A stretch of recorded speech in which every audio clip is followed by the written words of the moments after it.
क्या आपने कभी सोचा है कि अगर भीष्म पितामह को इच्छा मृत्यु का वरदान था तो फिर उन्होंने अर्जुन के बाणों को शरीर से निकालकर फिर से युद्ध क्यों नहीं किया?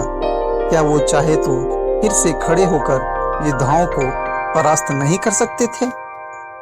नमस्कार दोस्तों, मैं हूं गौतम और आज चर्चा करेंगे इसी के बारे में। जैसे कि हम जानते हैं, भीष्म को इच्छा मृत्यु का वरदान गंगा माता से मिला था जब उन्होंने आजीवन ब्रह्मचर्य का व्रत लिया था ताकि उनके पिता शांतनु सत्यवती से विवाह कर सके। इच्छा मृत्यु का अर्थ अमरता नहीं होता। इसका अर्थ है कि मृत्यु का समय स्वयं निर्धारित कर सकते हैं। मृत्यु को रोका नहीं जा सकता, केवल नियंत्रित किया जा सकता है। भीष्म ने यह वरदान इसलिए लिया था क्योंकि उनके जीवन का उद्देश्य केवल अपने वचनों को रक्षा करना था, न कि अपनी महिमा दिखाना। जब जीवन प्रतिज्ञाओं के अधीन हो जाए तब शक्ति भी मौन हो जाती है।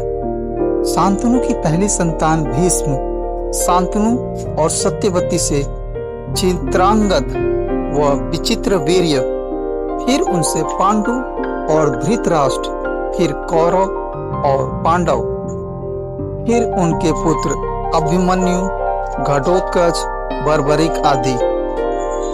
इस पूरी वंश परंपरा में भीष्म ने 5 पीढ़ियां देखी।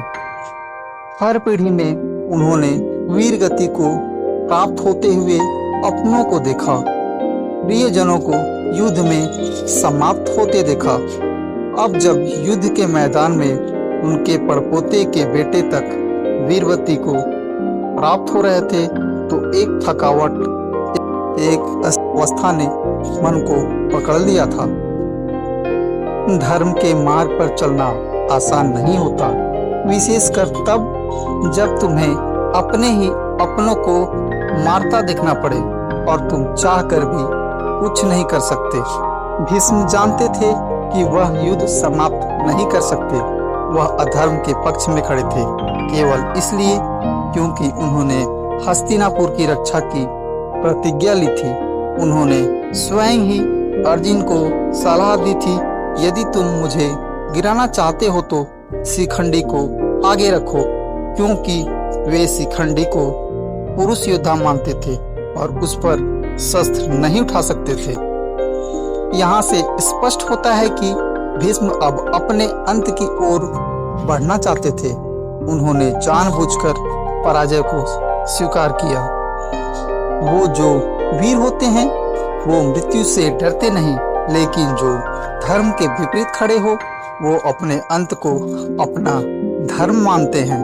महाभारत के अनुसार मृत्यु के समय सूर्य का उत्तरायण में होना मोक्ष प्राप्त करने का शुभ समय माना जाता है। भीष्म ने अर्जुन से कहा था, मैं अपनी मृत्यु तभी स्वीकार करूंगा जब सूर्य उत्तरायण होगा। उन्होंने योगा बल से प्राण को रोक लिया और शरीर को त्यागने से पहले अनेक शिक्षाएं दी।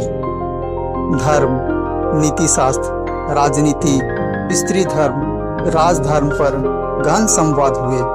यह भीष्म नीति के रूप में आज भी प्रसिद्ध है। जो मृत्यु को नियंत्रित कर सके वो मृत्यु से नहीं अधर्म से डरता है। अर्जुन के बाण उनके शरीर में थे, लेकिन यह उनकी इच्छा थी कि वे शरीर से हटाए ना जाएं।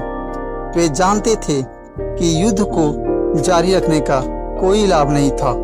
उनके समर्पण का उद्देश्य शक्ति नहीं बल्कि शांति थी।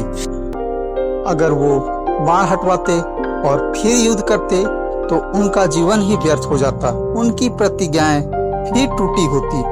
उन्होंने केवल शस्त्र चलाने का धर्म निभाया, लेकिन अपने वचनों से कभी विचलित नहीं हुए। शस्त्र से बड़ा है संकल्प, शरीर से बड़ा है धर्म और युद्ध से बड़ा है त्याग। श्री कृष्ण ने भीष्म से निवेदन किया कि वे युधिष्ठिर को धर्म का सही मार्ग दिखाएं। भीष्म ने धर्म और नीति के सिद्धांतों की व्याख्या की, जिन्हें बाद में भीष्म पर्व के रूप में महाभारत में लिखा गया। उन्होंने स्पष्ट कहा, राजा वही हो जो धर्म को सबसे ऊपर माने, न कि सत्ता को। वो मृत्यु महान होती है जो आने वाले पीढ़ियों को जीवन का मार्ग दे जाए। जैसे ही उत्तरायण आरंभ हुआ, भीष्म ने अपने प्राण त्यागे और ब्रह्मलोक को प्राप्त हुए। यह केवल एक मृत्यु नहीं थी, यह एक युग का अंत था। उनकी आत्मा स्वतंत्र हुई उस शरीर से जो प्रतिज्ञाओं की बेड़ियों में बंधा था।